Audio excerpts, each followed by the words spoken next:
नमस्कार. MSIT trolley online मोडची जी exam आहे त्याची मॉक टेस्ट आपल्याला घ्यायची आहे 10 वरती. त्याचा एक व्हिडिओ आपण ऑलरेडी बनवून टाकलेला आहे. त्याची लिंक मी खाली दिलेली आहे. त्याच्या सगळ्या स्टेप्स त्याच्यामध्ये कव्हर केलेल्या आहेत. तरी सुद्धा काही लोकांना त्या प्रकारची टेस्ट घेण्यामध्ये काही अडचणी येत आहेत. तर त्या इश्यूज मी इथं डिस्कस करण्यासाठी आणखी एक छोटासा व्हिडिओ बनवायचा प्रयत्न करत आहे. तर पाहूया काय काय इश्यू येत आहेत. तर प्रथम मी मायक्रोसॉफ्ट एज ओपन करतो. त्यावरती आपल्याला दिलेली लिंक जी आहे ती टाकायची आहे. बाकीचे सगळं आपण क्लोज करून टाकूया. ही लिंक दिलेली आहे. आता तिथं लॉन्च तुम्ही .NET वगैरे इन्स्टॉल केलेलं असणार आहे. आपण काय करतोय, नेक्स्ट स्टेपला जातोय डायरेक्टली. तर आपण या दुसऱ्या स्टेपवरती क्लिक करतो. ओपन दिस फाईल ओपन वरती क्लिक केलं तर डायरेक्टली ते ऍप्लिकेशन ओपन व्हायला पाहिजे. त्याच्यानंतर ही जे मायक्रोसॉफ्ट एज आहे ह्याला तुम्ही क्लोज केलं तरी चालणार आहे किंवा त्याला मिनिमाइज करून ठेवा, कारण हे नंतर डिस्टर्ब करतं. विद्यार्थ्यांना बॅकग्राऊंडला सगळी पेज दिसत राहतं. ते काय करतात, कधी याच्यावरती क्लिक कर याच्यावरती क्लिक कर असे उद्योग करतात. मी ह्याला क्लोज करून टाकतो. आपल्याला फक्त ही विंडो पाहिजे आहे. तर विंडोवरती दाखवतोय बघा तो की मिनिमम जे आपलं रॅम आहेत ना ते 4 असले पाहिजेत. 3 इथं बघा कमीत कमी 3 GB दिसलं पाहिजे. मला इथं 6 GB दिसतंय ना, तर कमीत कमी 3 GB दिसलं पाहिजे. त्याच्यापेक्षा जर का कमी दिसत असेल तर मग प्रॉब्लेम मध्ये आहे. तर काय होतं, बऱ्याचदा तुमच्याकडे फक्त 4 GB रॅम असेल तर तो 2 GB दाखवतो. तर दॅट्स ओके. असं काही नाही की 2 GB वरती चालणारच नाहीये. एक्झाम चालेल 2 GB वरती, पण प्रॉब्लेम असा आहे की तुम्ही त्या पीसी वरती आणखी काय काय इन्स्टॉल केलंय. तर अननेसेसरी खूप सारे सॉफ्टवेअर इन्स्टॉल केलेले असतील तर ते अनइन्स्टॉल करून घ्या. म्हणजे फॉर एक्झाम्पल आपला इरा एक्सप्लोरर असतो, MST क्लायंट आहे, जुने एक्झाम डेमो आपला डेमो म्हणण्याचा जुनी एक्झामचा जो सॉफ्टवेअर आहे ते इन्स्टॉल केलेला असेल तुम्ही. नॉलेज किट सारखं सॉफ्टवेअर इन्स्टॉल केलेलं असेल. असं कोणतंही हेवी सॉफ्टवेअर तुम्ही इन्स्टॉल केलं असेल तर त्याला तुम्ही पहिल्यांदा अनइन्स्टॉल करून घ्या, म्हणजे तुमचे रॅम रिकामी होतील. मी तुम्हाला इथं राईट क्लिक करून दाखवतो. टास्क मॅनेजरवर आपण गेलो तर इथं दिसतं बघा आपल्याला कुठला सॉफ्टवेअर सगळ्यात जास्त रॅम यूज करत आहे. ते तुम्हाला दिसतं कॅम्टेशिया. आता माझ्या रेकॉर्डिंगचं आहे म्हणून ते ऑन केलेलं आहे. अदरवाईज मी हे पहिल्यांदा बंद केलं असतं. तर ह्यांनी जवळजवळ 1.25 GB म्हणजे जवळ मिळून 1.5 GB रॅम त्यांनी खाल्लेला आहे.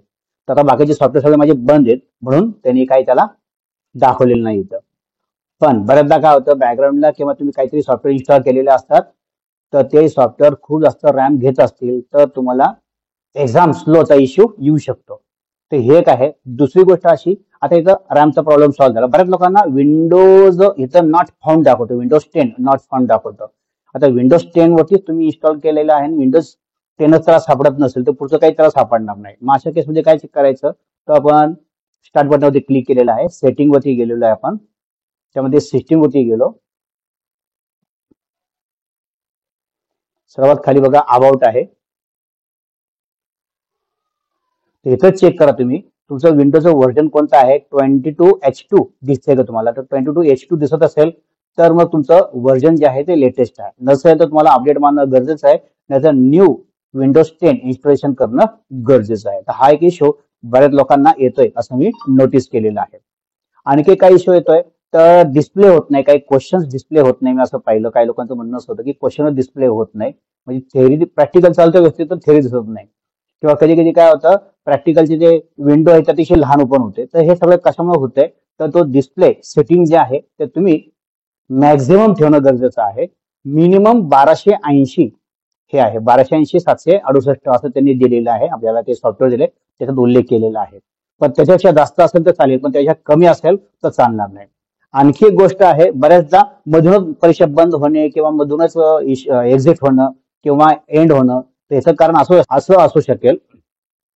तुम्ही काय वापरता, इथं बघा मी AYUB म्हणजे माझं स्वतःच युजर क्रिएट केलेलं आहे. आता माझ्याकडे त्याचं ऍडमिन राईट सगळे आहेत. परंतु जर तुम्ही ऍडमिनिस्ट्रेटर मधून वापरत असाल तर तुम्हाला अडचण येणार नाही. तर ऍडमिनिस्ट्रेटर मधून वापरा. तुमचा युजर काय असला पाहिजे, ऍडमिनिस्ट्रेटर असला पाहिजे. तर ऍडमिनिस्ट्रेटर असेल तर तुम्हाला ही अडचण येणार नाही. बरं, ऍडमिनिस्ट्रेटरला सुद्धा फुल राईट दिलेले असले पाहिजे. बघा इथं UAC कंट्रोल जो असतो ना, UAC हा काय असला पाहिजे, नेव्हर नोटिफाय असला पाहिजे. नॉर्मली हे सेटिंग सर्वांनी केलेलं असतं, पण तरी काही लोकांचं चुकून राहिलं असेल तर सेटिंग पर्यंत करून घ्या, म्हणजे तुम्हाला ती पण अडचण येणार नाही. आणखी काय इश्यू येतोय, तर बऱ्याच लोकांना हे पण अडचण येते की हे आता मी याला एक्झिट करतो. जेव्हा जेव्हा ते हे चालू करतात प्रत्येक वेळी सेकंड स्टेपवरती क्लिक केलं की तो सॉफ्टवेअर इन्स्टॉल करतो. आता प्रत्येक वेळी सॉफ्टवेअर इन्स्टॉल करत असेल तर मग तुम्हाला कदाचित थोडा वेळ लागतो. याच्यावरती क्लिक केलं की माझ्याकडे बघा डायरेक्टली चालू होतंय. तसं डायरेक्टली चालू व्हायला पाहिजे. पण काही काही काही ठिकाणी मी पाहिलंय की ती युटिलिटी वापरलेली आहे, तर त्यामुळे काय होतं, तो प्रत्येक वेळी सॉफ्टवेअर पहिल्यापासून इन्स्टॉल करतोय. तुम्हाला ह्याच्यात जास्त वेळ जातोय असं वाटत असेल तर त्याला एक मी सोल्युशन देतो, तुम्हाला शॉर्टकट देतो. प्रथम याला पूर्ण चालू होऊ द्या, मग याला क्लोज करूया, तो मी त्याला शॉर्टकट सांगतो. तर चला, मी असा डेस्कटॉपला शॉर्टकट आणून ठेवलेला आहे, MSIT OS नावाचा. याच्यावरती डबल क्लिक केलं की डायरेक्टली तो रन करतो. तुम्हाला जे डाउनलोडिंगचा जो इश्यू होतोय तो येणार नाही. आता तो शॉर्टकट कसा आणायचा ते दाखवतो तुम्हाला मी. त्याकरता आपल्याला काय करायला लागेल, विंडोज एक्सप्लोर मध्ये जावं लागेल. विंडोज एक्सप्लोर मध्ये तुम्हाला सी ड्राईव्हवरती जावं लागेल. हे सी ड्राईव्ह आहे. सी ड्राईव्हवरती गेल्यावरती तुम्हाला सर्च करावं लागेल, MSIT OES किंवा MSIT_OES.exe. हे तुम्ही सर्च केलं की तुम्हाला फाईल मिळेल. ती फाईल मिळाली की राईट क्लिक करून त्या डेस्कटॉपला तुम्ही शॉर्टकट आणून ठेवू शकता. तो शॉर्टकट तुम्ही इथं आणला की तुम्हाला डायरेक्टली याच्यावरती क्लिक करून, बघा हा शॉर्टकट आहे, याच्यावरती क्लिक करून तुम्हाला सिस्टीम चालू करता येणार आहे. आणखी गोष्ट मला सांगायची वाटते, OS जर डाउनलोडच होत नसेल किंवा डाउनलोड झालेलं आहे तरी सुद्धा रनच होत नसेल किंवा त्यावरती क्लिक केल्यानंतर काहीतरी वेगळा मेसेज येतोय की कॉन्टॅक्ट ऍडमिनिस्ट्रेटर वगैरे वगैरे, तर अशा केसमध्ये तुम्हाला OS अनइन्स्टॉल करणं गरजेचं आहे. यासाठी MPC बघा तुम्हाला ही एक युटिलिटी दिली होती, ती डाउनलोड करून घ्या. त्याच्यावरती तुम्ही डबल क्लिक केलं की तो OS ला क्लीन करून टाकतो आणि मग तुम्हाला फ्रेश इन्स्टॉलेशन करणं पॉसिबल होतं. म्हणजे पहिल्यापासून तुम्ही फक्त त्या सेकंड स्टेपवरती क्लिक केलं की डायरेक्टली तो डाउनलोड करून घेतो आणि तिथून पुढे तुम्हाला इन्स्टॉल करणं पॉसिबल होतं.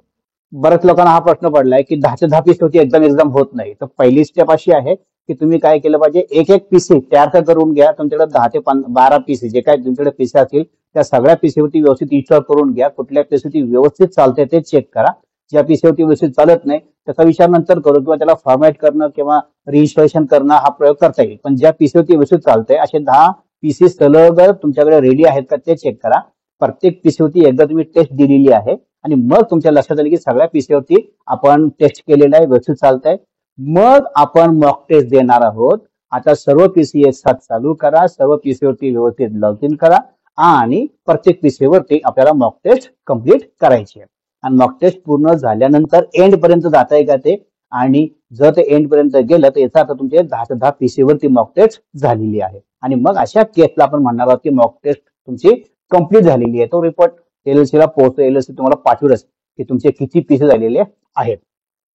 तर या पद्धतीने तुम्हाला काम करता येऊ शकतं. मला वाटतं इतक्याच फक्त काय इश्यू ग्रुपवरती मला दिसले होते. काही लोकांनी मला पर्सनली फोन करून विचारलं होतं आणि याच्यात वैतागण्यासारखं काही नाही. जितके पीसी आणि जितके तुम्हाला प्रॉब्लेम येतील त्यापेक्षा मोठी गोष्ट, जितके तुम्हाला प्रॉब्लेम येतील ते प्रॉब्लेम व्यवस्थित लिहून काढा आणि फीडबॅक म्हणून पाठवून द्या. तुम्हाला फीडबॅकचा फॉर्म पाठवलेला आहे LLC ने, तर फीडबॅक मध्ये लिहा मग काय काय प्रॉब्लेम येतो.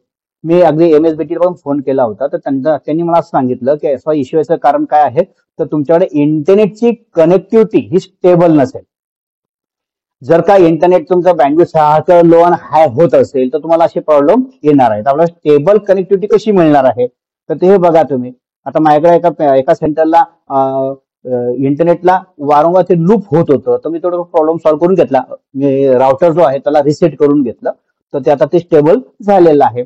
दुसरी गोष्ट अशी पण केली मी की त्या जेव्हा एक्झाम मी घेतोय त्यावेळेस लॅबमध्ये 20 पीसी आहेत, 2-4 लॅपटॉप असतील, काही विद्यार्थी किंवा स्टाफकडे मोबाईल आहे, त्या सगळ्यांना आपण वायफायचं कनेक्शन दिलेलं असतं, वायफायद्वारे ते वापरत असतात. मी काय केलं की जेव्हा एक्झाम चालू होते त्यावेळेस सगळं त्याचा पासवर्ड चेंज करून घेतला आणि फक्त ज्या 10 पीसी वरती मला लॉग इन करायचं त्या 10 पीसी वरती पासवर्ड टाकला व्यवस्थित आणि तिथं थोडक्यात त्या 10 पीसीला फक्त इंटरनेटची कनेक्टिव्हिटी दिली, बाकी सगळी कनेक्टिव्हिटी मी ऑफ केली. तर मग बँडविड्थ थोडंसं स्टेबल मला मिळायला सुरुवात झाली. कारण समजा काही ठिकाणी डायरेक्ट डाउनलोडिंग वगैरे सुरू झालं असेल तर ती अडचण येणार आहे. तर मला वाटतं असे काही इश्यू, छोटे छोटे इश्यू आहेत, परंतु शांत डोक्याने जर तुम्ही व्यवस्थित इन्स्ट्रक्शन फॉलो करून करण्याचा प्रयत्न केला तर मला नाही वाटत की काय अडचण येते. खूप व्यवस्थित चालतं. जर पीसीचे वगैरे प्रॉब्लेम असतील तर ते पीसी बदलून टाका. म्हणून ते MPSCने सांगितलं होतं आपल्याला की शक्यतो आपल्याला i5 6 जनरेशन पाहिजे. आणि SSD हार्ड डिस्क असेल तर तुम्हाला परफॉर्मन्स खूप चांगला मिळणार आहे. परंतु तुमच्याकडे जुन्या मशीनवरती सुद्धा हे काम चालणार आहे. माझ्याकडे एक तर सेल्डॉनचं मशीन आहे, त्याच्यावर मी टेस्ट केलं, त्याच्यावर सुद्धा व्यवस्थित एक्झाम चालली.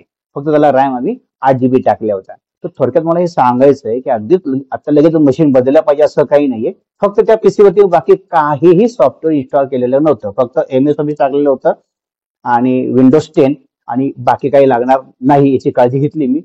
तेवढ्यावरतीच फक्त ती एक्झाम घेतली, तर त्याच्यावरती काही लोड आला नाही. तो व्यवस्थित त्याने एक्झाम कंप्लीट केलेली आहे. अशा पद्धतीने मला वाटतं तुम्हाला सुद्धा हे जमेल. तरी पण काय अडचणी वगैरे आल्या तर मला वाटतं कमेंटमध्ये मी टाका, त्याचे ते नक्की विचार करू. शेवटचे 2 दिवस राहिलेले आहेत, मॉक टेस्ट पूर्ण करून घ्या. सर्वांना शुभेच्छा. धन्यवाद.